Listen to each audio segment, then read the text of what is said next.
Good evening, everyone. I hope you are well. Welcome to the Car Obsession live Q&A stream for 2018. Yeah, that rhymes. Got a nice ring to it.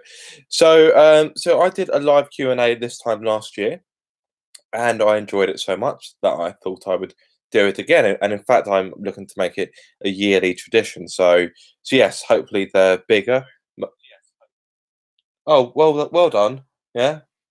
I've never been interrupted by myself. That's a new one on me. First and foremost, guys, can you hear me? Leave a comment if you can hear me. Make sure the audio is okay. I do have a clip on microphone to my right hand side, although when I plugged it in, nothing seemed to happen. So I may give that a go in a few moments. But yes, guys, can you hear me? Anyone, just please, just let me know that you can hear me. Yes, I can hear you. You're sat next to me. You don't count. Anyone? Wow, you lot are a shy bunch tonight. Right, well, it looks as if my audio is working, so that is good. But if there's any problems, please do let me know. Now, I haven't really got any questions prepared, because I wanted to kind of do everything off the cuff. But I do have one question that was sent to me by a good friend of the channel, Chris, aka Pocket Rockets. So let me fetch it for you. It is on my Instagram. Uh, uh, mm. Can I submit a question? I don't see why not. Okay, I've got one. What? Your favourite car that you have reviewed this year and why? Okay, that is a very good question, and yeah, a question that I imagine I would face at some You point. may not have heard it. I think I would have done. Okay. In case you can't hear, Patsy, my wife, is next to me. She has just asked me what has been my favourite car I've reviewed of 2018 and why. I think a lot of you may have been expecting the Ford Mustang, and as much as I loved the Mustang, it was a bit of an anxious experience purely because it pretty much molested my wallet of money for fuel, and there was never really an opportunity where I could really exploit all of its power. So I loved the Ford Mustang, but for me, I would say the Ford Fiesta ST. What? What are you giving me that look for? I'm not giving you any look. Oh, she is. So yeah, the Ford Fiesta ST. Yeah, that has been the best car I would say I have tested this year. I should have said not Ford.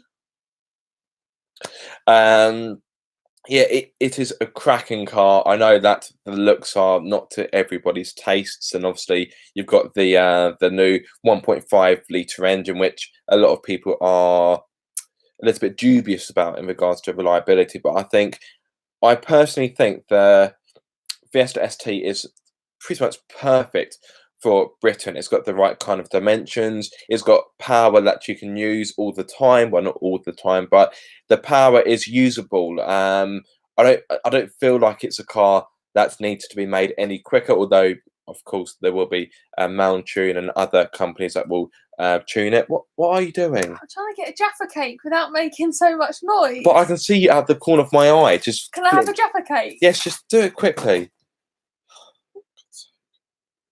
They say never work with children or animals. I think they should add Patsy to that list, frankly.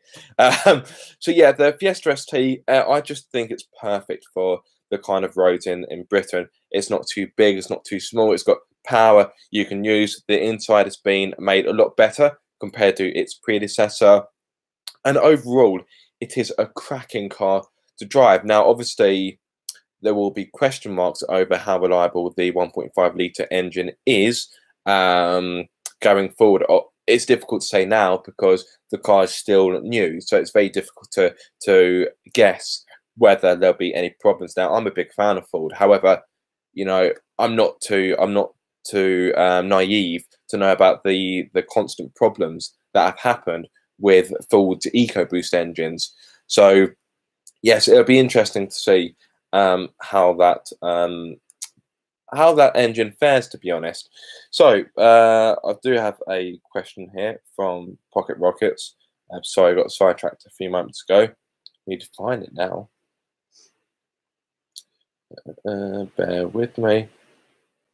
Oh no, I'm really well prepared. So Pocket Rockets asked me a question. What was your most favourite manufacturer press event of 2018? So I do live near a main road, so you probably heard that ambulance or They're whatever. after me again. You probably had that emergency services vehicle to go past. So yes, what has been my most favourite press event of 2018? Now, this is a bit of a funny one because last year I was getting invited to more events, but getting my hands on less cars to actually review for a week. Whereas this year it's the other way around. So I've been invited to less events, but I'm getting more cars to test on a weekly basis. So I haven't actually been to that many press events this year, but I suppose it makes answering this question easier. Now, originally, I was going to say the Suzuki Jimny event because I really enjoyed that. It's not very often I get to drive off road. In fact, I've only done it 3 times. So that was a really fun event. However, what I'm going to say is when I went to Ireland with, once again, Suzuki to experience the brand new Suzuki Swift Sport. Pocket Rockets was with me for that event. And yes, it was very, very good fun. We got to experience the cars on road and we also got to experience them on track as well. So yeah, that was my favourite event. It was my first time in Ireland as well. Quite funny actually because the launch was actually a UK launch, yet Suzuki thought it would be good to do it in Ireland, which, as you may know, is not in the UK. But hey ho. So yes, that was my favourite event. It was good driving the car on track. However, I would have preferred to have been given a little bit more free reign, sorry, purely because there were other journalists there. Well, I don't really class myself as a journalist. I'm a YouTuber, of course, but there were journalists there, and to be frank, they drove quite conservatively. I would say yes, the track was a little bit wet, but even so, I felt I could have pushed the car a little bit more. And I'm far from your most seasoned track driver, so I was a little bit disappointed I couldn't push the car quite as much as I would have wanted. But yes, that was my favourite experience. Not had any questions come through yet. That surprised me. Last year, I did have a small flurry of questions coming through, albeit not a lot. So, guys, please, any questions? Obviously, that's what I'm here for, to answer your questions. Whilst I have a sip of my beer, very nice indeed. Lovely. Sort that cushion out behind me. Yeah, guys. Any questions? Please feel free to pose them to me. I just want Tony in 2018, but also for 2017 and 2016 as well. I've been doing Car Obsession I've been doing the website for almost 3 years now, but the YouTube channel started after my website. So Car Obsession as an entity, I suppose, has been going for almost 3 years now. So yes, I'd like to thank you massively for your support. And yes, I'm looking forward to 2019 because 2018 has been a bit of a rocky year. Not so much for Car Obsession, but for my personal life, it has been a little bit difficult at times, which makes your support even more valuable because you've really got me through some dark times and some dark days as well. So yeah, 2019, really looking forward to it. I want to do bigger and better things. In fact, I've got my notepad here, and I've got lots of ideas for next year. If I can find them. So yes, I've got. I'm not going to count them all up, but I've got plenty of ideas for next year. Some of which will be too ambitious, or some maybe a little bit too difficult to set up, or maybe finances won't be there. But yes, we shall wait and see how it all unfolds, really. So yes, one of the big things I want to do next year is I want to collaborate with more YouTubers. It is difficult purely because I normally have quite a busy diary myself, and then having to collaborate with another YouTuber or YouTubers, if it's more than one person, can be quite tricky because you have to try and make your diaries match up. And yeah, that can be quite tough. Yeah, I'm looking to do more stuff with the MX5. So I'm looking to try and do more videos with it. I still haven't decided whether or not I'm going to go down the turbo route or not. I'm kind of torn in the middle in regards to that one. But need to get new tyres for it. I really want to get it resprayed. What else? Spacers. That's one thing I didn't mention in my video I shot with the MX5 the other day. Spacers. I want to get wheel spacers so the wheels look a little bit more, you know, they look better because at the moment they're kind of lost within their arches. So I want to kind of give it a more wider, meaner look. And then there's just a few other things to do, such as, you know, boring stuff. Speakers. I mentioned that the door speaker in my the door speaker on my side had gone. Well, yesterday, or was it the day before? Well, it was Sunday. Yeah, Friday. The headrest speaker in the passenger seat has now gone. I'm not too sure whether that's simply a wiring issue or a fuse, or whether the speaker itself needs to be replaced. I think it's more a case of the speaker itself needs to be replaced, which isn't too expensive. That will cost about 30 quid for the speaker. I looked on MX5 parts, so that won't be too much of an issue. Really, the biggest issue will be fitting it, because I'm not really that confident with electronics. So I'm hoping that it is quite an easy job. But if I do hit any problems, of course, I've got a good friend of the channel, Exhausted, to fall back on, because he is very good with his MX5 modifications, whereas I am merely a novice. So yeah, I want to do more stuff with the MX5. Obviously, as you may know, the Ibiza FR will be departing at some point. When that will be, I simply don't know. I need to wait for things to fall into place. So my wife and I, Patsy, we currently have a property that we're trying to shift, and it simply won't sell. It's been on the market since... Bloody Brexit. It's been on the market since... March? Yeah, March. Yeah, March this year.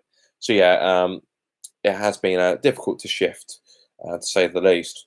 So I'm planning on winning the lottery this weekend. Well, today's Sunday. Well, the Christmas lottery, whatever it is, the Euro Millions. What comes next? Tuesday, Euro Millions. Yeah, that's Christmas Day though? Will it be? I don't know. We digress.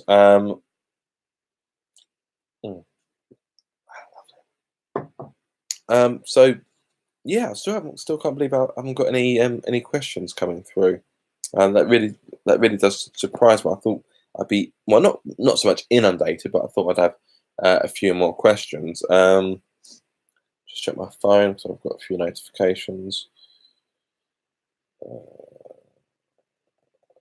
No, nothing. Okay, that's really interesting.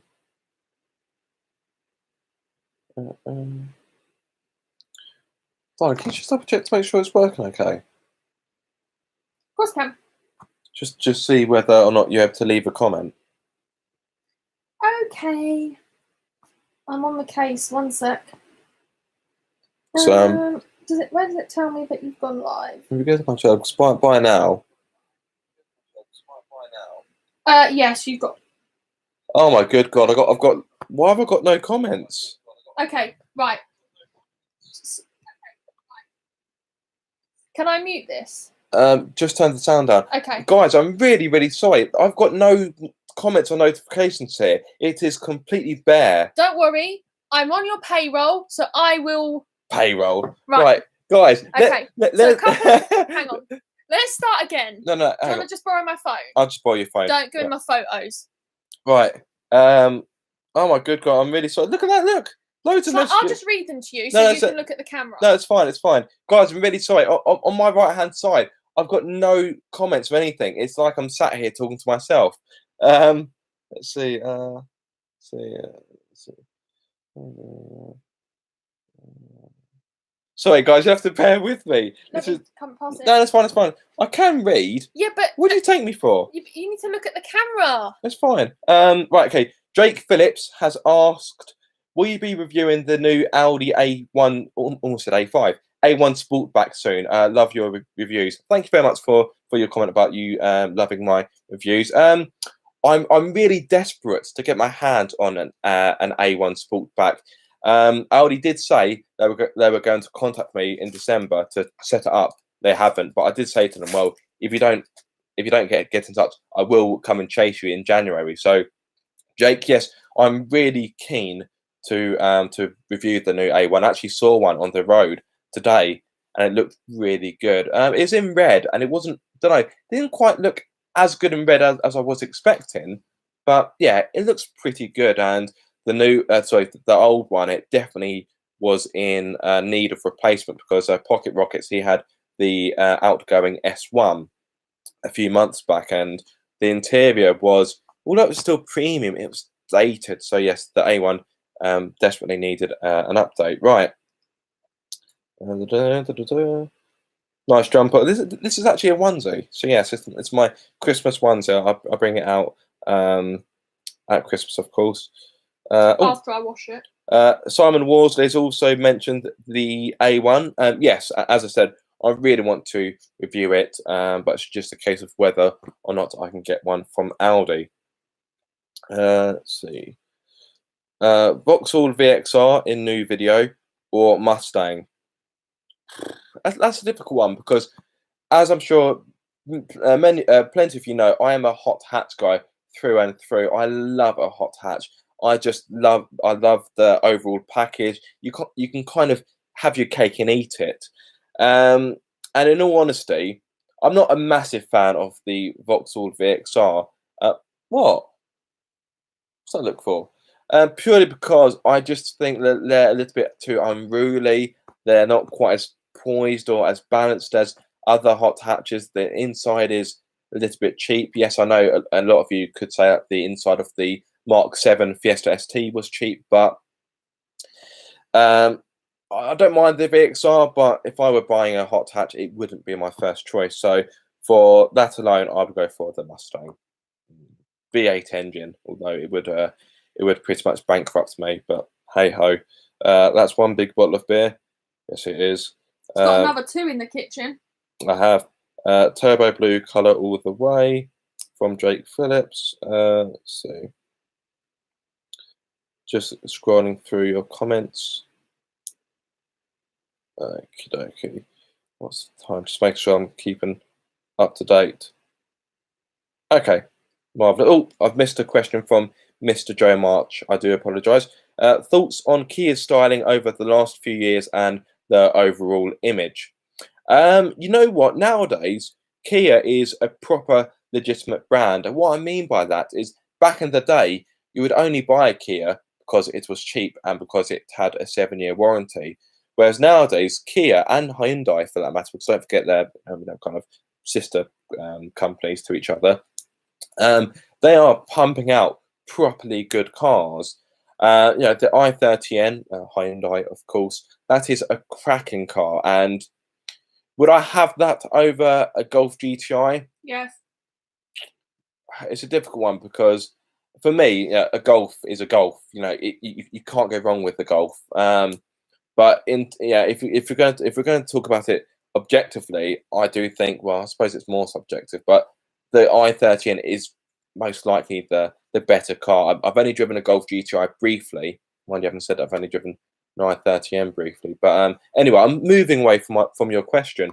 I really like Kia's image now. I think it's a brand that is much more appealing than it was 5 years ago. And you look at the new Ceed, and it looks fantastic. I was really impressed by it when I drove it a few months ago. It's a smart looking car. It's comfortable. It's got a good amount of kit. Yeah, the inside is a little bit boring. but it ticks many boxes. It's good to drive. It's got a big boot. The rear space is pretty good, and plus you get a 7-year warranty. So I think Kia has come on leaps and bounds. Although what I will say is that I think the Kia Stinger GTS does need to be improved a little bit, because for starters it's a little bit too heavy, and when I drove it, the brakes weren't overly good. It's got Brembo brakes, but they didn't have a lot of bite to them. But Kia and Hyundai, they are making genuinely good cars nowadays. So yes, I do dig their images. Let's see. Simon's just commented, I've got a turbo blue A1 on order. Oh yeah, it does look good in that colour. During March. If you haven't reviewed one by then, you could review mine if you like. Oh, Simon, I really appreciate that. And March would actually work quite well because, pardon me, because January and February I'm quite booked up with cars to review already, believe it or not. So yes, March would be a good time to do it. Simon, which spec have you gone for? Which trim level have you gone for on your A1? Go test drive one. That's a reply for Jake Phillips. Okay, marvelous. Yeah, Simon, which spec have you gone for on your A1? So I would be quite intrigued to know. Will you stop biting your nails? I can hear it. It's very annoying.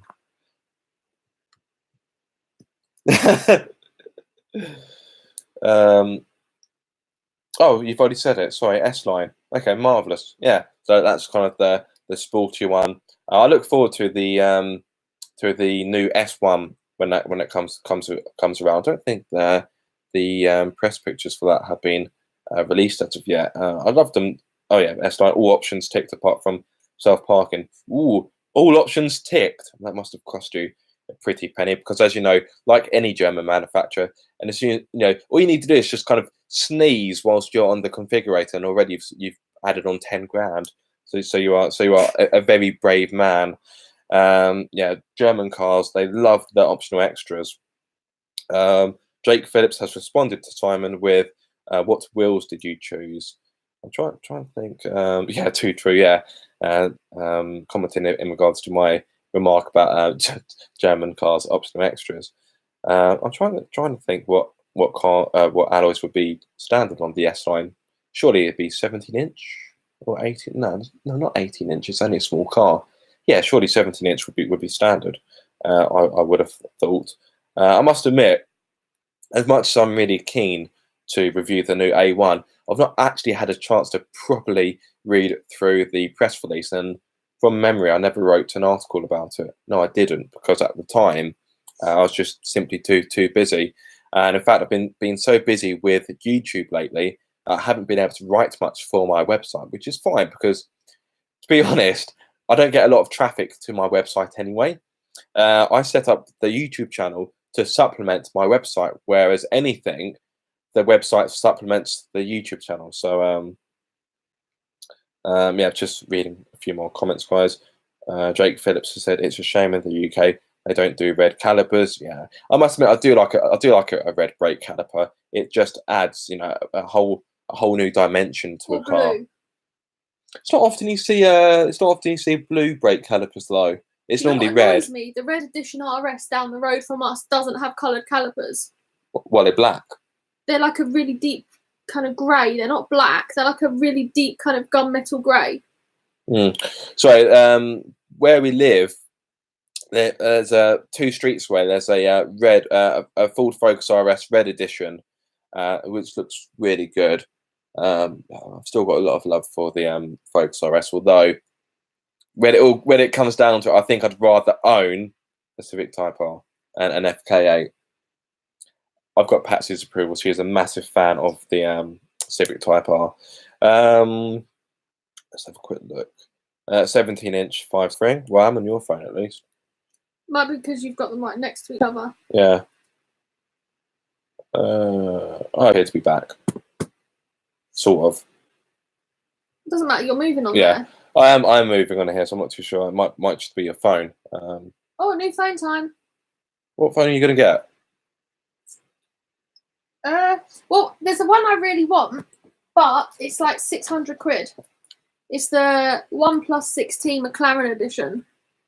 So I'm just reading through questions. Got a question here from Shadow Throne. Welcome to the Q&A. Welcome to my channel as well, if it's your first time here, although unlikely, because I imagine you wouldn't have known about this Q&A. I shouted it out. Have you driven the 1.5 petrol Yaris? I haven't. In fact, I haven't driven many Toyotas because, I know I froze for a bit. Just responding to Simon's comment. I haven't driven many Toyotas purely because it's quite difficult to get your hands on them. You have to. I won't go into too much detail, but Toyota have kind of got a criteria you need to meet in order for them to give you a car, and I don't fall into that criteria. So no, I haven't driven the 1.5 Yaris. If I'm going to be brutally honest, the Yaris isn't really a car that fills me with a lot of excitement, but that's merely my humble opinion. I haven't really got anything against the Yaris. What was the one you drove when your dad had it on test as a courtesy car? Not test, sorry. Igo. Oh, okay. Apologies. Yeah, that was a bag of crap. Do you do the same test drive route for each car you review? Pretty much, yes. So I use a place called Ranmore Common, which is just outside Dorking. I suppose it's kind of part of Dorking. Not too far from where they did the bike race for the 2012 London Olympics. So the place called Box Hill, very nice, very picturesque, and that's a kind of proper Surrey as opposed to where I live, which is more kind of South London, although it is technically Surrey. But a lot of people say where I live isn't proper Surrey. So yes, I do my filming around Ranmore Common, and in fact, I know for a fact, that's what I was about to say. I know for a fact that Car Throttle have used the same area I have, because when I watched their video with Miles, the high mileage Skoda, they used the same locations.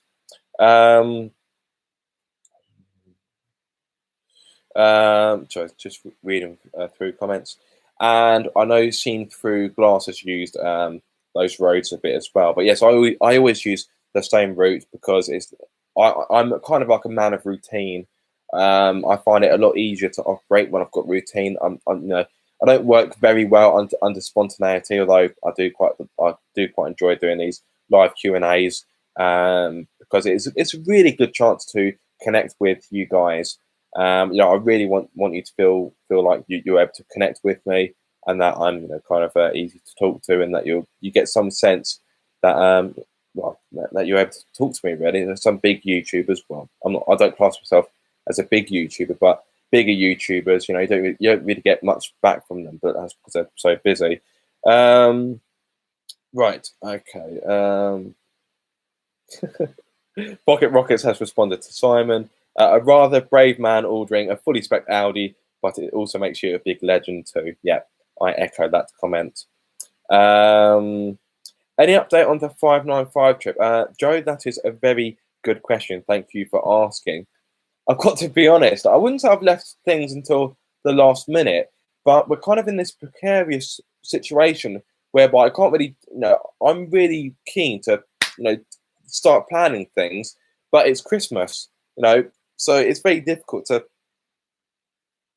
that cushion was annoying me. It's very difficult to contact people because everyone's either busy getting ready for Christmas, or a lot of offices have now closed. So yeah, as soon as 2019 takes full effect, that is my main priority, to plan as much as I can for 595 in a 595. I did contact Shell in regards to seeing whether or not they could cover my fuel costs, and quite predictably they came back and said no. So I'm going to contact Tesco to see, because you've got Tesco Momentum. If that fails, I'll then contact BP. If that fails, I'll contact Esso. If that fails, I'll contact Texaco. If that fails, Golf. Oh yeah. You only find their petrol stations like out in the sticks. And they're really expensive. Yeah.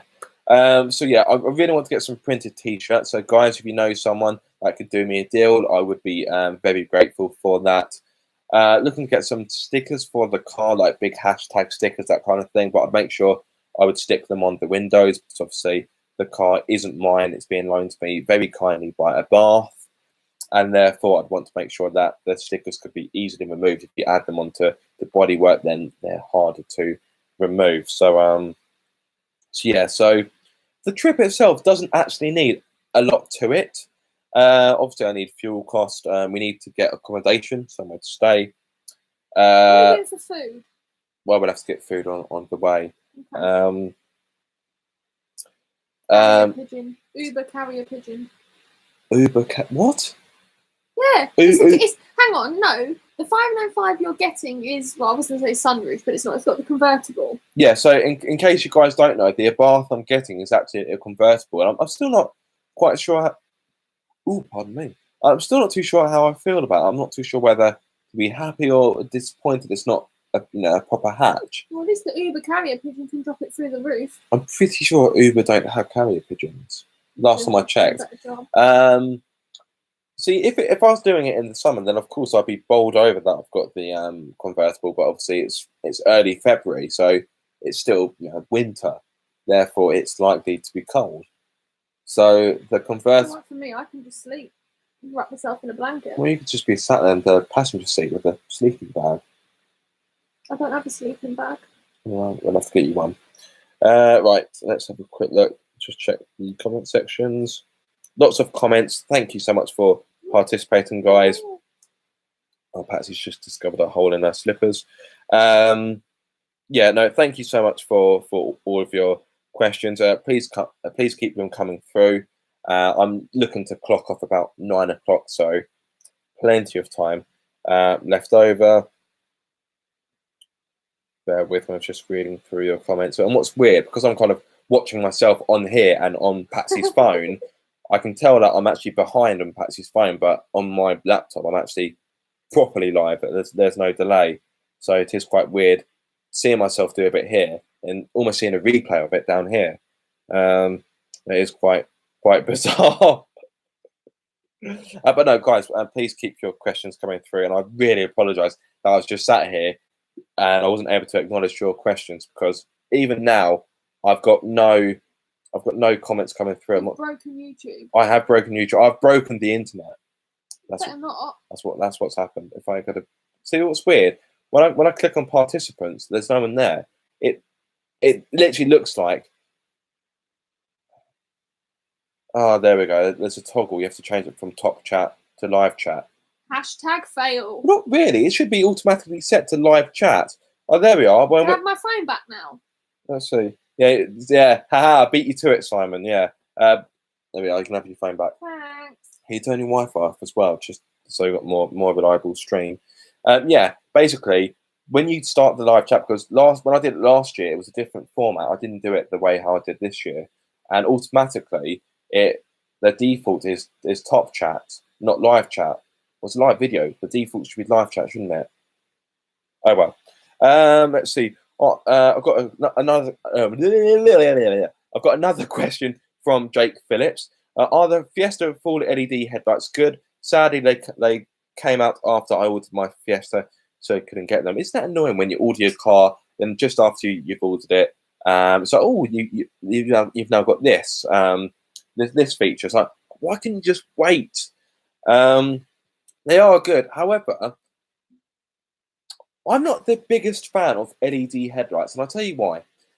Because pretty much every car I've had that has had LED headlights, whether it's a standard feature or an optional extra, when you drive down the road at night, other road users flash you because they assume that you've got your full beams on. And trust me, that does get quite wearing. So LED headlights are fantastic as a driver, but for everyone else, they are a bit of a ball ache because it does mean that, you are being blinded a bit. And I must admit, there have been times when I've been driving my MX-5 and I've approached a car down a country lane with LED headlights, and I'm like, whoa, being blinded. It's like staring straight into a sun. So I must admit, I can take or leave LED headlights. They are fantastic in theory, but particularly where I drive. I drive down a lot of country lanes, and yeah, I just get people flashing me all the time. So when I kind of flash them back, have some of that. LED headlight stand on the new A1. That's pretty good. Let's have a quick look. That's a comment from Simon. Although I don't know why I'm telling you who's commenting. I'm sure you can see, but just in case you can't. The King of Dirty, the South Bro, has said, drive a Focus ST Mark II. I did. I drove one back in, it was winter 2016, wasn't it? Yeah. So at the time, it belonged to a chap called Ollie Wild, who's part of a car group called Surviving the Nightlife. And that was a beast. It was a beast, yeah. And in hindsight, I did give the video the wrong name. I titled the video "Hooning in a Modified Focus ST," and yeah, I don't know. You can change the name though. No, but it's no point because it's too late now. But yeah, it was the wrong title because I really didn't really do that much hooning, purely because I was a bit of a wimp when I drove it. But that's mainly because I do have a reason. It's because Ollie was selling it at the time, and as much as the car was modified well, I didn't want to push it and somehow break it. That would be disastrous. So yeah, I have driven a Mark II Focus ST. He had the facelift. His one an 09 plate. I think it was an 09 plate. Yeah, 09 I can't plate. remember the name of the blue. Nice. So yeah, more classic car reviews. Yes, you know what? I say I enjoyed filming the Astra GTE. I didn't really enjoy filming it because it was quite stressful. I had to film in and around Luton, which is quite a built-up area. And from a filming perspective, it is an effing nightmare because it's so built up. You just spend half your time driving in traffic. But when it came to editing the video, I really enjoyed it. And I do want to do more classic car reviews. I didn't really think that it would be much of. I didn't really think it would be an area that would have such quite a big demand on my channel. But more and more people are requesting it, so that's definitely something I'd want to do in 2019. I can think of about 3 or 4 classic cars that I would love to help you film. Mark 1 GTI. I'd love to have a go in a Mark 1 GTI, a Golf GTI. When I say classics, I'm not talking about like ones with wind-up engines. I'm talking about. Sorry, I'm talking about ones from Renault that people will know. Mark 1 GTI. I would love a classic, like to probably do a review on a classic Mini. I know you've driven one. Yeah, so for those of you that don't know, for my newer subscribers, if you are a newer subscriber, hello, thank you so much for subscribing. It really does mean a lot to me. So quite a few months ago, I was approached by Moss Europe. They do parts for Minis, Jaguars, Austins, MGs, and to a certain extent MX-5. And they approached me, which I was like, wow, I'm actually being approached, as opposed to having to go out and talk to someone. They approached me to drive their classic Mini Cooper. And I was meant to have it for a week, and I was meant to do my filming at the weekend because I picked up on the Monday. But on the Friday, I had to take it back for 2 reasons. Firstly, there was a knocking noise coming from the far side rear suspension, which I think was the high lows. I think they had somehow become loose, and also the speedometer seemed to be reading like 10 miles per hour too slow. So as you can imagine, I was quite concerned because where I live in South London, there's a lot of speed cameras. So I was quite concerned that I'd set a speed camera. The only way I knew that it was 10 miles too slow was I had Waze open, the mobile sat-nav app, and that does your speed by GPS. Therefore, it should be quite accurate. And I was doing 30 according to Waze. I was doing 30 according to the Speedo. And I can't stand at Waze. I was doing 40. I was like, oh, bugger. So I took it back because the knocking noise. And I said, also, you might want to check that your Speedo's working. So I do want to drive it again next year, ideally for London to Brighton, because I've taken part. Well, I say I've taken part. I was a passenger in someone's Mini who took part in London to Brighton last year, and I really enjoyed it. Although I don't own a Mini, the kind of camaraderie and the community spirit, I really loved it. And if I had the money and the kind of facilities to keep a classic Mini, believe me, I would. I love a classic Mini. That would easily find its way into my dream garage. I'm just waiting to give you my other 4. Oh, I see. So yeah, so I'm a big fan of the Mini. Just quickly, I'm just going to divert from this question episode briefly because Simon Worsley has asked, have you thought about driving the new A-Class? I have, yes. So I went to an event back in September where I was looking to drive it. I was really keen to drive. I did a lot of research on it. I sort of did my homework as much as I could. And I went to the Mercedes stand towards the end of the day, and there was a chap sat there, a journalist, and he was waiting to go out in it. But instead of, he got given the key to go out, and instead of just going out and just driving it, he just sat there talking for what seemed to be an eternity. So I said to Mercedes that I'd quite like to drive this car. I went to review it, and they said, "Well, you can have it, but you can be no longer than 20 minutes because this chap's been waiting for it." I said, "That's fine, but if you want me to do a video on it, if you want me to do a half decent video with it, I need more than 20 minutes." So I said, "Look, it's fine. I'm not gonna rush myself to produce crap content for your car." So I was like, "Fine, whatever." And I was hoping to drive the A-Class, but I didn't get a chance to because I ran out of time. So I was a little bit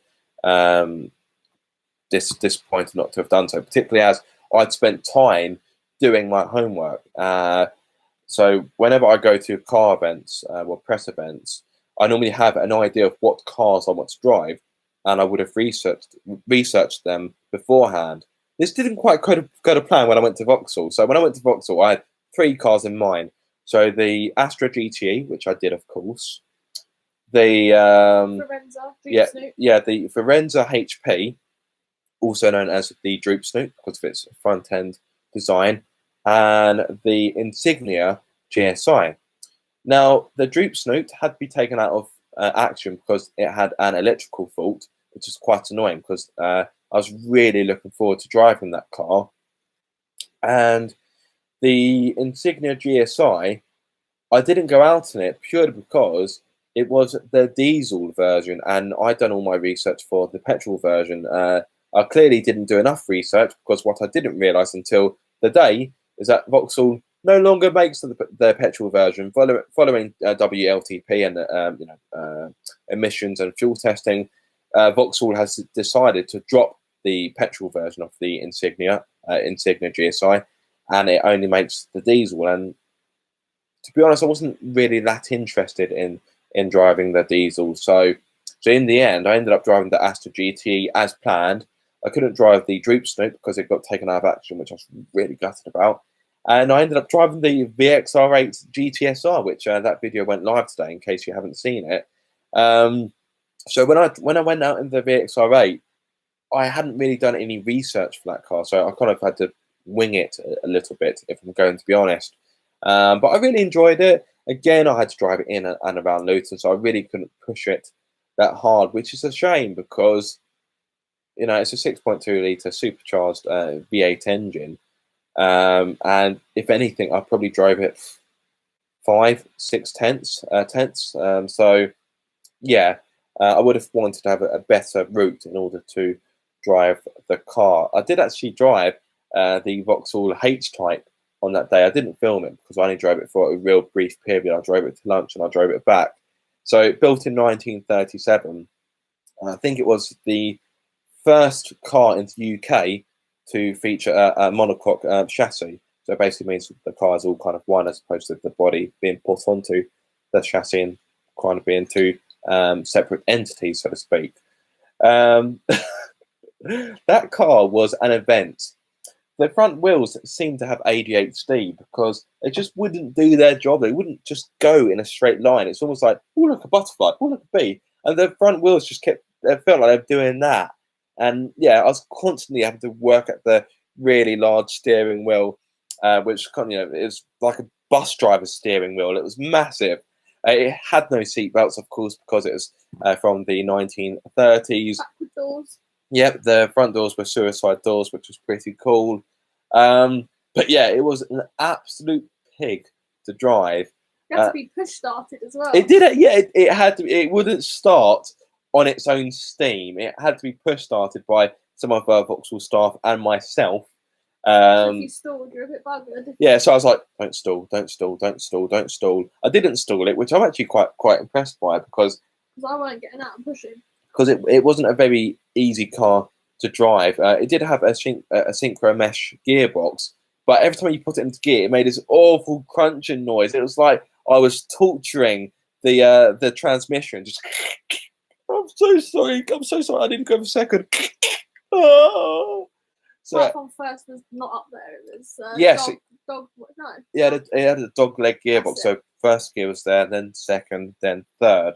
It only had 3 gears, and it had about as much power as a food blender. I could have, yeah. I'm pretty sure you can outrun that car. I was about to say, well, I couldn't. I'm pretty sure like a fat bloke could outrun that car. It had no power whatsoever. But obviously, in the 1930s, I imagine it was probably quite cutting edge, and Vauxhall were quite keen to point out that if you compared it to any of its mainstream rivals, the H-Type would have been, head and shoulders above its competition. So God only knows what its competitors must have been like to drive, because that was a handful. Yes.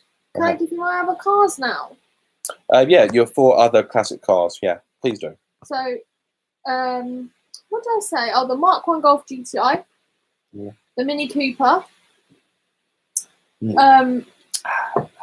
are probably undoable, but come on.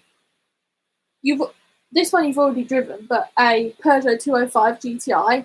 I do like the Peugeot Yep. 205 GTI. Cracking car. Renault 5 GT Turbo. I would love to have a go in a Renault 5 GT Turbo. So, guys, if you own one, unlikely, but you never know. Or if you know someone who owns one, or if you know someone who knows someone who knows someone who knows someone who knows someone who owns one, please let me know, because the Renault 5 GT Turbo is a car I would simply love to drive. I can't emphasize that enough. Final 2, which would be slightly more unachievable, but go on. And these are because I'd want to be in them. RS Cosworth. But I think more than that. Oh no, Pocket Rockets just said that beer boggle. Beer boggle? I've had too much. That's it. I'm taking it on. Wait. Look, I promise you, I'm not drunk. You better not be pissed when you wrap my paper. When you wrap my paper? I love you, I do. And the final one is the Lancia Delta Integrale. Oh yes, great choice. Yeah, no, Pocket Rockets saying that beer bottle is as big as your head. I'm glad he said big as your head. It's actually bigger than my head. Look at that. So it's a beast. You're going to be pissed by the end of it. Do you mind? This is 1 bottle of beer. Well, technically, it's more like 2 normal bottles of beer. What do you take me for? That's rude. Oh, great question. Cars you would have in a garage for under 100,000. Oh yes, that's my kind of question. Did you say how many, or however many you want for under 100? As many as I want. Right, I can tell you what's going to be on the list. Right, okay. So, hang on, I need to do the totting up of the maths here. Right, okay. So, Fiesta ST. How much are they? So, if you go for an ST3, it's about £23,000, give or take. All right, one sec. I'm not used to your calculator, your phone. Mine's. Oh, pardon me. Calculator. So about 23,000. Yeah. So 100,000 minus 23,000. Yep. FK8 Honda Civic Type R. Good. We're not getting divorced. What are they, about 32? 30 with 1 or 2 options, about 33, give or take. So you want 2 hot hatches? Yeah, another hot hatch. You got 44,000 left. 44,000 left. Classic Mini has to be. What? Well, how much would you need for a proper good one? 10, 15? If I had to hazard a guess, I'd say like 15. Right. Yeah. But if you want a Cooper S, I think you're looking like easily over. 29,000. So you've got 2 hot hatches and 1 mini. I'd love to put a Caterham on there, but Caterhams are expensive for what they are. I'm surprised you haven't picked like a supercar kind of like a second. It doesn't specify they have to be new, so you could pick up a. That is very true. So you could pick up, for example, 29 grand at Romans. Could, for example, there are other supercar dealerships in Romans. You can get an Aston Martin for 29 grand quite easily, second-hand one. Yeah, but then you've got older Aston Martins aren't that reliable, to be honest. Okay, so what else would you have for 29,000? So you've got the Ford, so you've got the Fiesta ST, the new Type R, Classic Mini. Oh, hang on, what was the 33,000? Oh yeah, don't worry. Yeah. What about a used M2? No, you wouldn't be able to do it for 29 grand, would you? No. Thing is, you've got a classic car and you've got 2 hot hatches, so 29,000. What about? I would quite like to put a Caterham on there. You could get a Caterham for 29 grand. Well, the one I spec'd the other day was nearly 55 grand.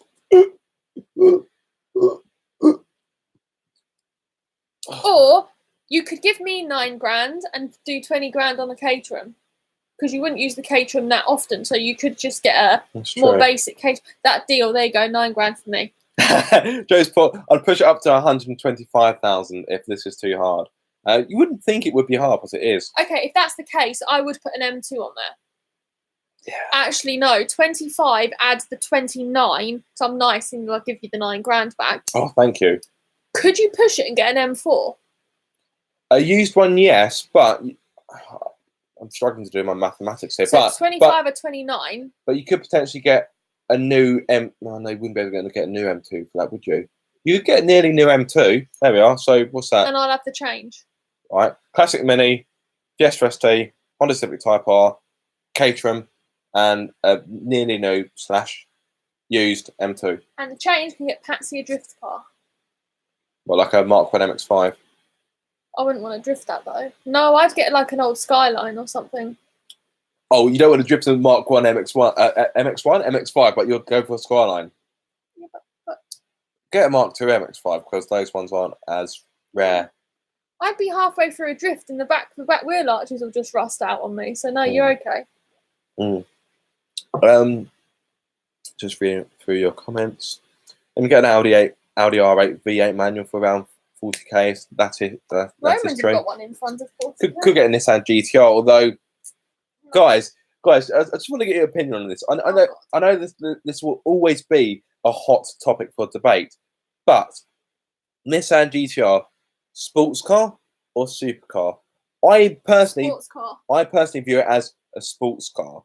What defines a sports car from a supercar? I would call it a sports car purely because it's a bit too practical to be a supercar.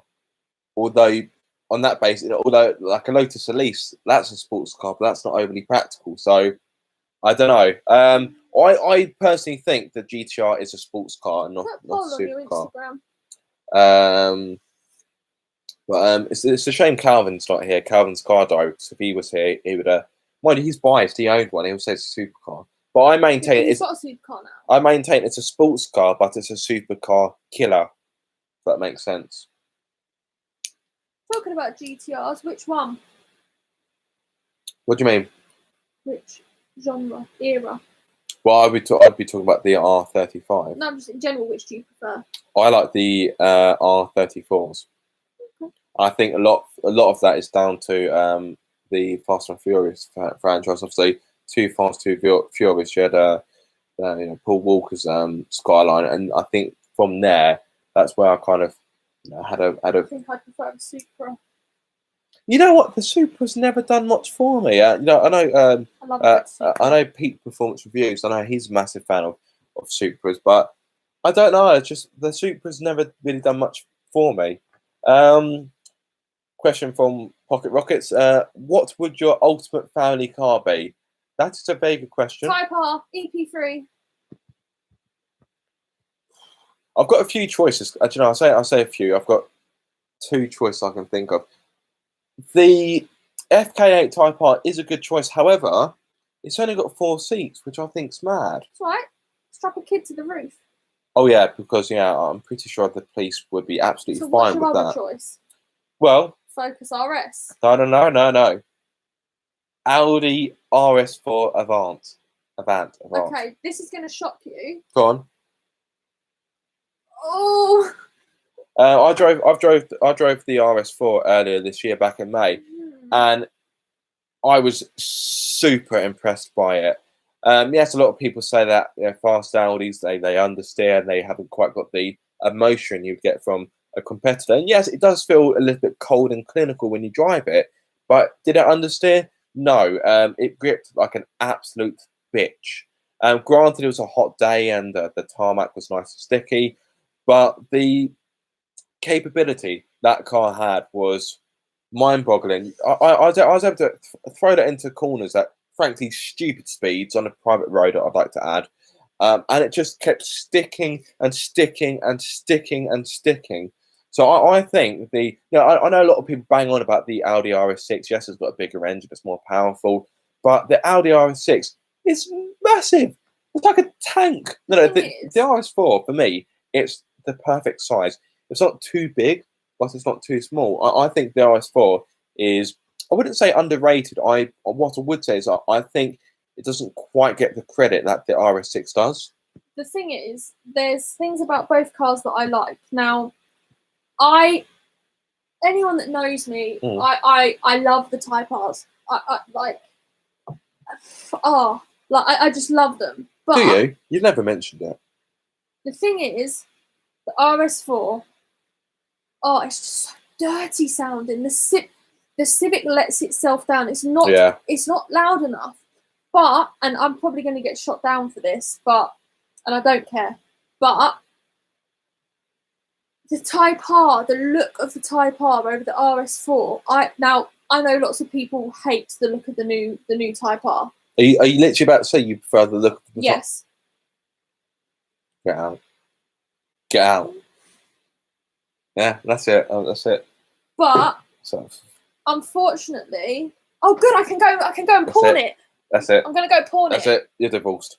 But I would rather actually own the RS4. The thing is, I don't think the Type R is an ugly car per se. However, what I will say is that I think it's the kind of car where the colour can make or break it, because if you get it in the Rally Red, which is the standard colour, it's too bold, it's too bright, it's in your face. You've also got the blue, which is called Brilliantly Sporty Blue, whatever it's called. I'm not a big fan of that colour either. So if I were to buy a Type R, believe me, if I had the money, I would. So I like the black because it looks like a Batmobile. If Batman wanted a hot hatch, he would get one of those. Yeah. However, maintaining a black car is a ball ache, to be frank. So I haven't got balls too late. So if I should hope not. So if I were to get an FK8 Type R, I'd go for the polished metal metallic. But we're not going to. We're going to get an EP3. Oh, we know. Okay. But anyway, the RS4, it's a really handsome car. It's got bulges in the right places. It's not too much, but it's not too subtle, and I think it looks fantastic. All the right lumps in all the right. Yeah, and the inside was divine. It was so nice. Okay, granted, the one I drove had it had like £20,000 worth of optional extras on it. So yeah. You've got 1 minute. Better get talking quick. No, I don't have to finish at 9 dead on per se. Well, am I ordering you some food?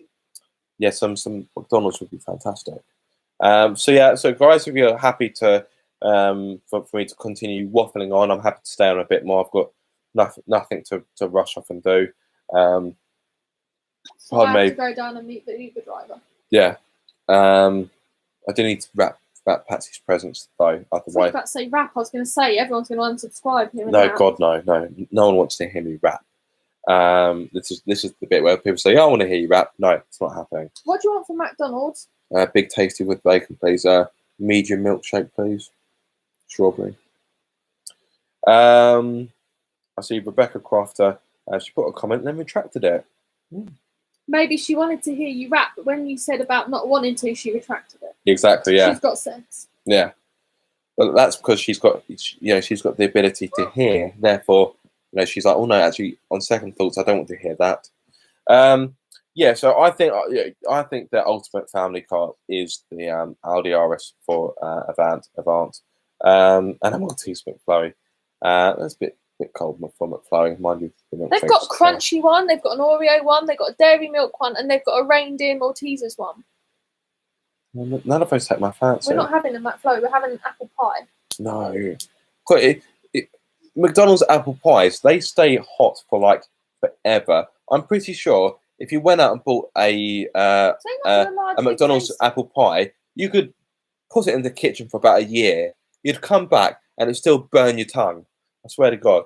Right, Rebecca has then commented again. If you were planning a long road trip to Monaco, wouldn't that be nice? What would your choice of machinery be? I like that. Senna. I like that machinery. McLaren Senna, what a random choice. Joe, I have seen your question. I will come to it in a few moments.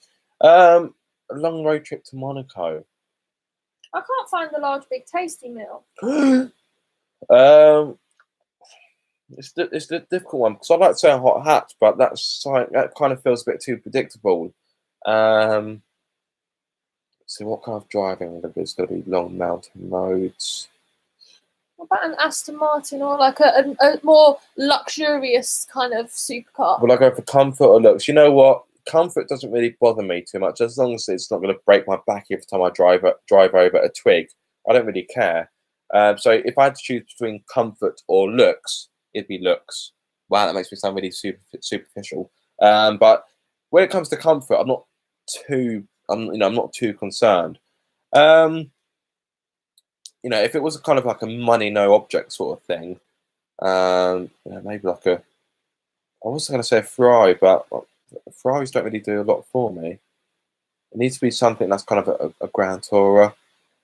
Oh, here's an idea. What about then? Do you want sauce in your burger? Big tasty sauce? No, thank you.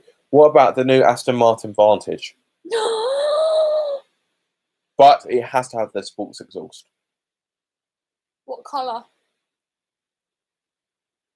The red's really nice. I can't remember what the red's called, but the red's really nice. EP3 race car brakes backs. Yeah, I can imagine that. Although it probably still isn't as harsh as the ride on my Ibiza FR. It's not that harsh. It is. It's really not. It is, trust me. I would rather be in a Fiesta ST than in your car. In a Mark 7 Fiesta ST. That's the one that's meant to be quite harsh, isn't it? Yeah, you've just said you'd rather be in a Fiesta ST than the Ibiza, so you're agreeing with me. Sorry, I'd rather be in the FR. No. I've got to take your first answer. Right, Joe, have your views on electric cars changed? Getting a lead sign. They have to a degree. I must admit, when I did my video with the Hyundai Kona electric, I'll be honest with you guys. When I edited the video together, it was a bit of a rushed job, and it wasn't quite as polished as I would have liked. And to be honest, when I actually filmed the video, the footage I had to play with wasn't much because I only had the car for about half an hour, and to be truthful, about 20 minutes of that was taking photos and getting my static shots. So I actually drove the car for only about 10 minutes. So I kind of had to use whatever footage I could, and the video didn't come out as well as I would have wanted. And I did get quite a lot of stick from EV owners about it. But having said that, although I did get a lot of stick over it, I also got a lot of love over it. And that video just rocketed in regards to views. And I really wasn't expecting it. I was expecting that video to get 1,000, 2,000 views tops. And I don't know what it's on now, but it's over 40,000. And it just grew really quickly. But some of the comments did educate me, and it did give me a kind of a different way of looking at things. Kind of like, well, it's more convenient because you can charge your car at home. When it's low, you don't have to go out to a petrol station. Obviously, they're cheaper to run, cheaper to maintain, so got less parts. And when you boil it down, an electric car does make sense. However, I am still very much a petrol head through and through, and I much prefer having a proper engine, some proper engine noise, and that real kind of gasoline experience. So I do have a bit more appreciation for electric cars, but I still maintain I'd rather have an internal combustion engine car. And I'm kind of set in my ways. But I do want to do more with electric cars. I do want to feature more on my channel to kind of broaden my mind a little bit more, educate myself a little bit more, and educate others in the process. So at present, I've only done 2 videos with an electric car. The Tesla Model X, which is frankly too expensive if you ask me. And of course, the Kona electric I mentioned a few moments ago. In February, I am reviewing the latest Nissan Leaf, which I'm really looking forward to. Although, to be frank, an electric car doesn't really fit my lifestyle, purely because I live in a flat and I can't charge the car whilst I'm here because my parking bay is simply too far away. And in fact, whenever I get a pressed car, I normally park it in the street anyway. So yeah, I'd have to get a very long extension lead out of my flat, going across the road, which would obviously be impractical. Where I work in an office in Dorking that hasn't got any electric charging points, and the building is so far away from my car park, well, from the car park, that I simply wouldn't be able to charge it. It's not viable. So it'd be interesting to see how I get on with the Leaf, because whenever I need to charge it, I will have to actually physically go up my way to find a charging point, which isn't really convenient, but it's a new experience. It's a new experience. Rebecca said, if you were to buy a Mark 7 SC3, what modifications would you do to it? That's a really good question. I think cars like the Mark 7 Fiesta ST, they don't really need that much done to them. I think, straight out of the box, it is a very good car. I think I'd put a new exhaust on it and get the Maltune MP215 kit on it, and that's about it. I really don't think I'd do much else to it, because it doesn't need it. It's a car that is, in its own right, it's very good, and some could argue it is a hot hatch of a generation. I do strongly believe it will go down as a future classic, whereas the Mark 8, although it is a better car in my opinion, I don't think it will quite reach the kind of status that the Mark 7 achieved. It's a funny one, because the Mark 8 is a better car, but because I think the looks are a little more rounded and the actual driving experience is a little bit, the driving experience is less raw. When you drive a Mark 7, it feels a little bit more visceral, whereas the Mark 8 is a bit more rounded, it's a bit more comfortable, it's a bit more usable day to day, although the Mark 7 is not, you could daily that car easily. The Mark 8 is a better car in my experience, but the Mark 7 will be more of a classic. Simon's commented, I've driven 400 miles a day. Wow, bloody hell, 400 miles in one day in 7 hours. Jesus, that's quite good going. I'm pretty sure you didn't stick to the speed limit. You couldn't do that in an electric car. Well, it depends, because the Kona electric, okay, it wouldn't be able to do 400 miles, but I think it would get quite close to it, because it has got quite a large range on it. I think it's 300, although I think Hyundai had to kind of retract their kind of official figures a few weeks back. So I think following, I think it was WLTP or different kind of testing, it actually revealed that the range wasn't quite as good as they originally stated. But that's the problem with car manufacturers, because they do all of their testing inside sort of the perfect conditions. That's why WLTP has come into play, because it is a more realistic way of doing things, and I'm all for WLTP, because it actually gives consumers bless you. It actually gives consumers a proper, accurate, or a more realistic fuel consumption figure. Rebecca's asked, what is your car history? Are there any cars that you regret owning? Stan. Patsy named my first car, which was it a Mark II Punto, a Fiat Punto, a 2001 Fiat Punto. She named it Stan. Long story. Really? Well, it's not really, but I have to justify it. It doesn't make sense because your reasoning is bonkers. So yeah, my car history. My first car was a 2001 Fiat Punto ELX, to be specific, which was at the time when it was brand new. I think that was one of the mid-range models. So it had front and rear electric windows. Don't you know? Had a cassette player, and that's about it. It didn't really have much. I owned that for about 9 months, and I eventually got rid of it because it kept breaking. A Fiat breaking? No, they never do that. Fiats are as reliable as the day is long. But in fairness, I paid 900 quid for it, which was a good price because it was low mileage when I bought it. It done about, I think it was about 46,000 miles.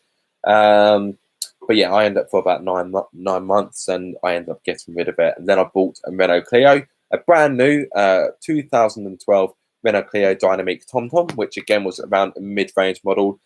So that had like air conditioning. Yeah, fix it again tomorrow. Yeah, Fiat. That had air conditioning. It had electric windows, cruise control, and of course it had a TomTom sat nav.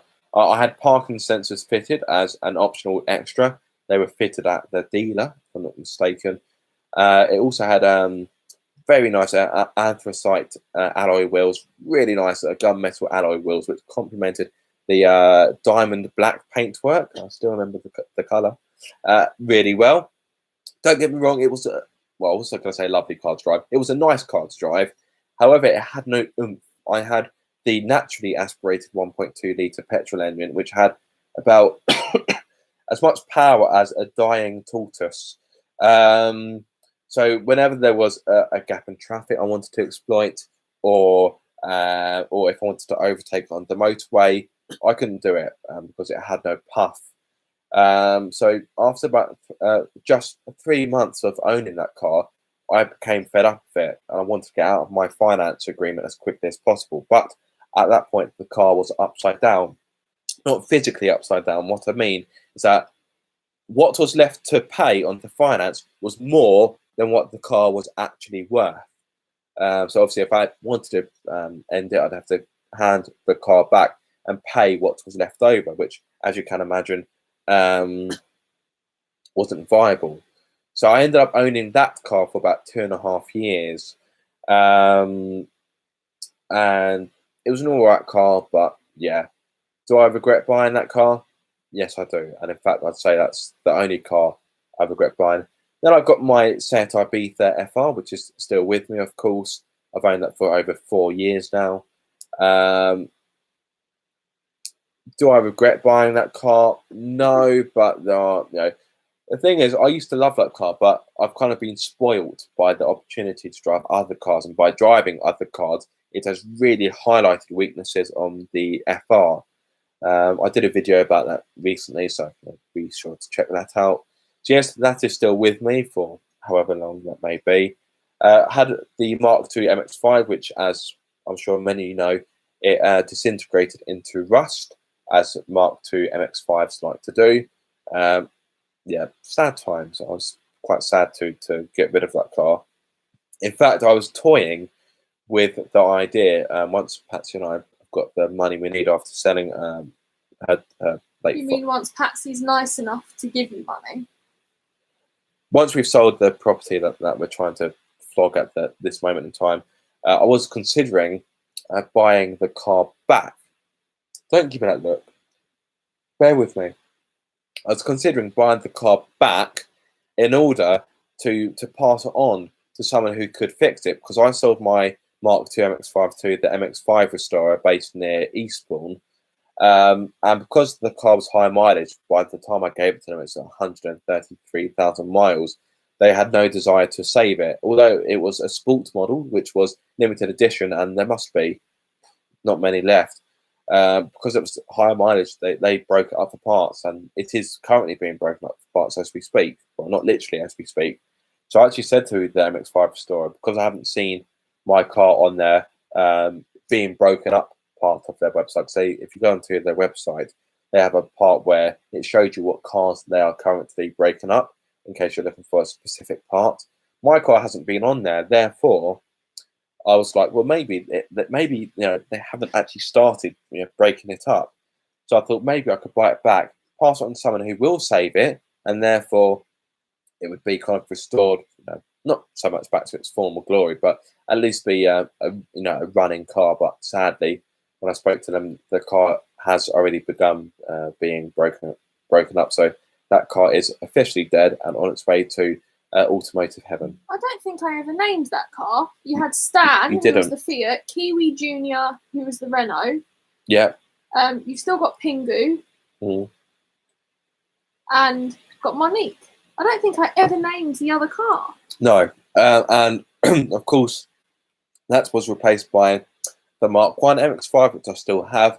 That isn't going anywhere, but I'm making sure to keep a close eye on the seals to make sure that they are not rusting away.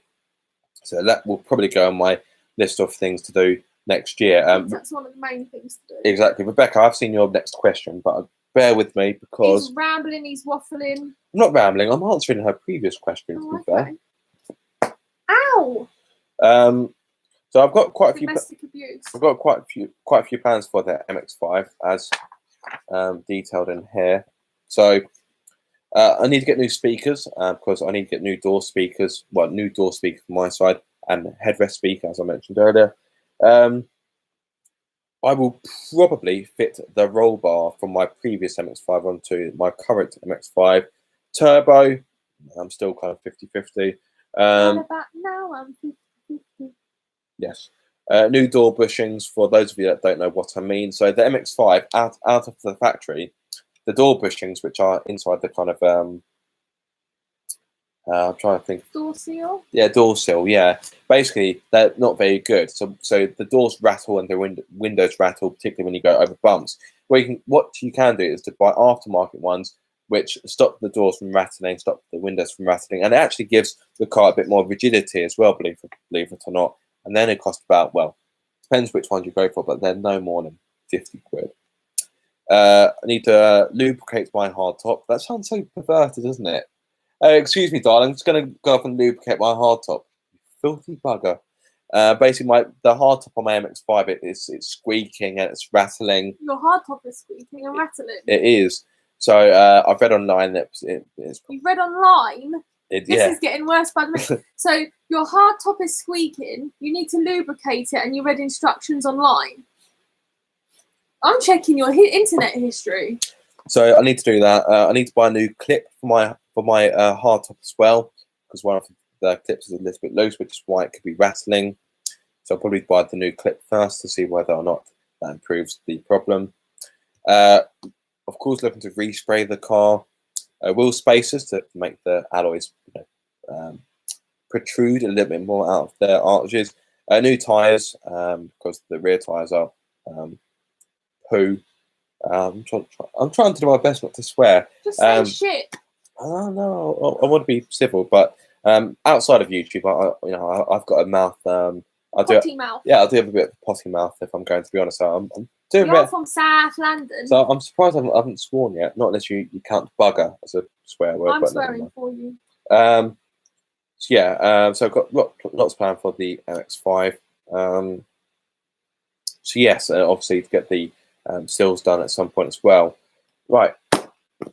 So on to your next question, on to Rebecca's next question. If someone had £3,000 budget to buy a car, what would you suggest they go for? Well, to be honest, that's quite a broad question because it depends on what they want. Yeah, it depends on what type of car. Okay, let me add a little bit to that then. If it was a family car, so let's say they had kids, and then let's say it was just an individual, one person. If it's a family car, granted, it's a very obvious choice, but Ford Focus. They used Ford Focus. Why not? Big enough boot space, big enough space in the back. The thing is, the Ford Focus is a car you can't really go wrong with. Okay, what would you buy then? Well, obviously it'd be a hot hatch. Sorry, guys, I don't mean to be so predictable, but it would be a hot hatch. For You could get a Seat Leon Cupra for £3 if you looked hard enough.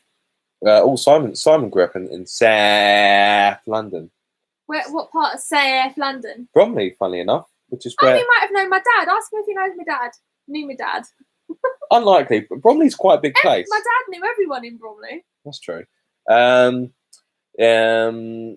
got family in Dorking too. Small world. Staffordshire.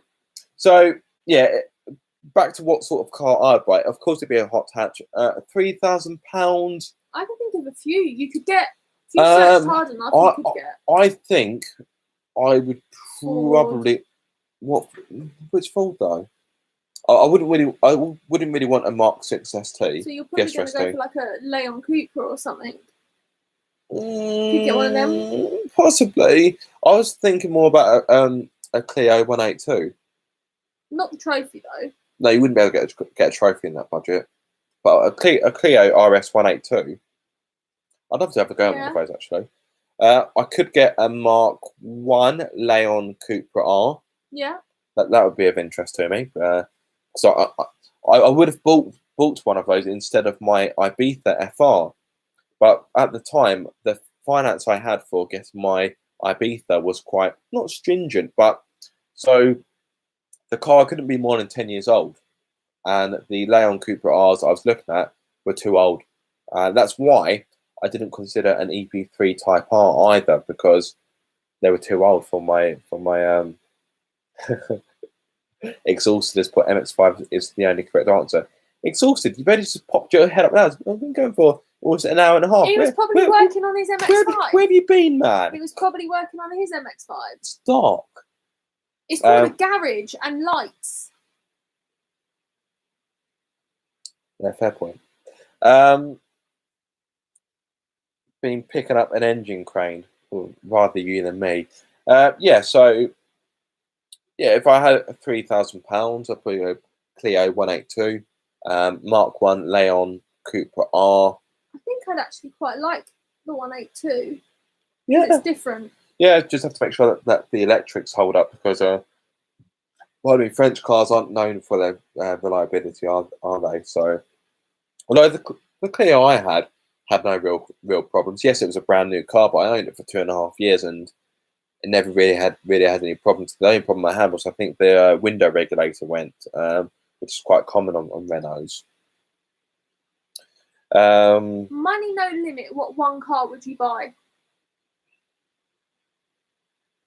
Only because I'm thinking what you'd actually answer for this. It's difficult because if it was just one car, the thing is, I'd love to own a supercar, but then I'd always be worrying that. I'm not on about daily in it. I mean, I'm let's saying if you just had one car you could own, even if you just owned it for the fact of owning it. It's not one you have to daily or drive. I'm saying what one car would you want to own? Money no object. Aston Martin DB5.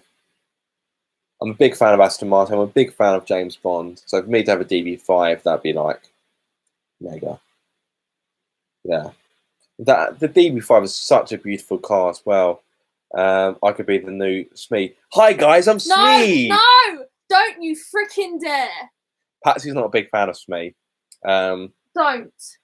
Hi guys, I'm Smee. Do you want me to slap you? Don't. All depends where you're going to slap them. Oh. So the thing is, right, I just want to briefly talk about this. The big YouTubers, probably big YouTubers, not like plankton like me, the small fish in the pond, because I'm a very small fish in a big pond. Thanks. I really don't understand why they have so many cars, particularly as Smee drives a lot of different cars. I'm not saying I'm not begrudging his success. Please don't take it the wrong way. But what I'm getting at is that he's got like a fleet of, I don't even know how many cars. I haven't watched these videos for ages, if I'm going to be honest. But if you've got like 5-6 cars, but you're going to various events driving different cars, when do you get to drive your cars? As it stands, I own 2 cars right now. I'm not being boastful because they're both cheap cars. The cars combined probably are worth about $4,000. Oh, So hang on, Tiago has our McDonald's. Tiago, Yes. exotic. But it's a case of why spend all that money for cars that you're going to drive once in a while? I don't get it. I'm not saying they shouldn't own them, but it's a case of he's got 6 cars. Doesn't he have a red RS edition?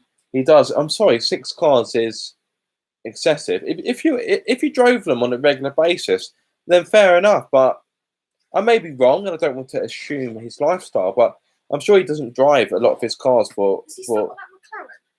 what, the 675 LT. Yeah. Yeah, pretty sure he's still got that. Yeah, I just don't quite understand how you get time to drive those cars. As it stands, yeah, he's got their brand new full GT as well now. Apparently, well, I don't know why I'm saying. Yeah, I don't know why I'm saying apparently. That makes him go up in my credibility books. I knew ages ago he had the GT. So he was talking about when he was. He's got their GT8 as well, hasn't he? Or is it a GT12? The Aston Martin. Or did he sell that? Crap. GT12? No, was it GT8? I can't remember. But yeah, as it stands, there's a part of me that, as I discussed in my video the other day, that I don't need to replace my Ibiza because, frankly, okay, granted, my dad is driving my Ibiza every day to work, to his workplace. But when it comes to replacing my Ibiza, there's a good chance that my dad won't drive their replacement purely because it's purely because I want to look after it a bit more. I'm not saying my dad's reckless or he's going to break the car, but if I were to get, for example, an imported EP3 Type R, I'm going to be quite precious about that car. Whereas my Ibiza, that's a workhorse, to be honest. I would say it's been used and abused, but it's been put out on track, I suppose. But yeah, it is a workhorse. Therefore, I don't look after it as well as I probably should. I make sure it's serviced and everything, that it's mechanically sound. So when I do go to sell it, I'm not going to be passing on a crap car, because that would be very unfair. Because would I want to be sold a crap car? No, I wouldn't, and therefore I wouldn't want to do that for someone else. Right, I've still got a fair bit. Well, guys, get McDonald's. Okay, so I'm going to start to wrap up because A, my dinner is here. I know it's late dinner, and B, I've been going for almost an hour and a half, so quite impressive. Guys, thank you so much for your cooperation. It's really greatly appreciated. I really love doing these live Q&As, and I really want to make it a yearly tradition, or maybe even make it twice a year. Maybe do one in the summer and do one at Christmas, because I really enjoy doing it. And as I said earlier, it's a good way to connect with you guys. Rebecca, you've asked, what car would you take around the Nordschleife Nürburgring? For those of you that don't know, though, I'm pretty sure you will know. Good question. It would need to be a car that's fast, but not enough for me to destroy my underpants. One car has kind of popped into my head quite quickly, and I think it would be quite an appropriate car because it's powerful, but not enough for me to kill myself. Well, unless I do something really stupid. But how about this? The BMW M2 Competition. I think that's quite a good choice. It would be very power to keep things exciting, but it'd still be relatively manageable. So it wouldn't quite be as unruly as like a Lamborghini or a Ferrari. So yeah, I would quite like a BMW M2 Competition. There we are. Hey guys. There we are. McDonald's. Lovely. I'm assuming you ordered something for you. No, it's all for you. I'm joking. Merry Christmas. The guy had a Santa hat on and a Santa jumper. I thought it was Santa come early. What, with the name of Tiago? What if his name was Tiago? Yeah, he's the exotic one. He's the exotic Santa. Oh, okay. Simon said all the best for the 595 drive. St. Christopher's is a great charity. Yes, they certainly are. Massive thanks for them for looking after Trevor in his last days. sad times, but that's life. Life can be as cruel as it can be blissful, and you have your ups and downs, and they're in between. So yeah, guys, probably good time for me to wrap up, particularly as my dinner is here. I don't want it to go cold. Yes, Merry Christmas to you as well, Becca. Merry Christmas, everyone. Merry Christmas, everyone. But guys, I just want to wrap up by saying a massive thank you.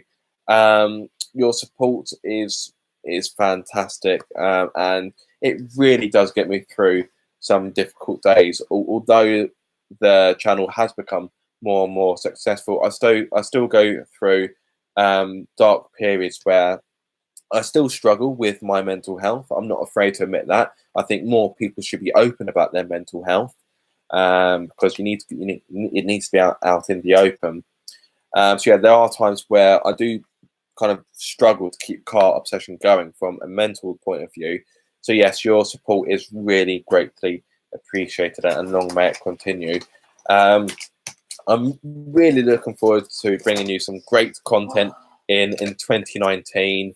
Yeah, I really want to kind of elevate the channel up once more. And Patsy's sniffing the McDonald's. You can't snort it. You can't snort McDonald's. Oh, trust me. But yeah, Merry Christmas to all of you watching. Thank you so much for spending your time listening to me waffle on for over an hour and a half. I frankly don't know how you managed to put up with me talking for such a prolonged period. But yes. I've learned to blank you out. Oh, rude. Yes, Merry Christmas to all of you. Happy New Year. I hope 2019 really works out well for you. Thank you, Simon. You've just put your videos on my chill out time. Thank you so much. It's nice to know that I can be part of your relaxation, because relaxation is so important. So yes, thank you so much. There will be two more videos for you to enjoy before 2019 is over. Don't I treat you? So I'll have my my highlights of 2018. I'll throw in a few bloopers in there. Believe me, there'll be plenty of bloopers to put in there. Are you putting my bloopers in there? That sounds wrong, doesn't it? I'm going to put your massive bloopers in there. My burger's all tits up. Don't you worry about that. And I've also got my video of the Peugeot 508 Fastback to go live as well. In fact, I've been working on that video today. That will be live sometime next week, and then I'll have my highlights video to kind of round up 2018. But anyway, my food's starting to get cold. Thank you once again. Have a lovely evening and have a lovely Christmas. Take care, guys.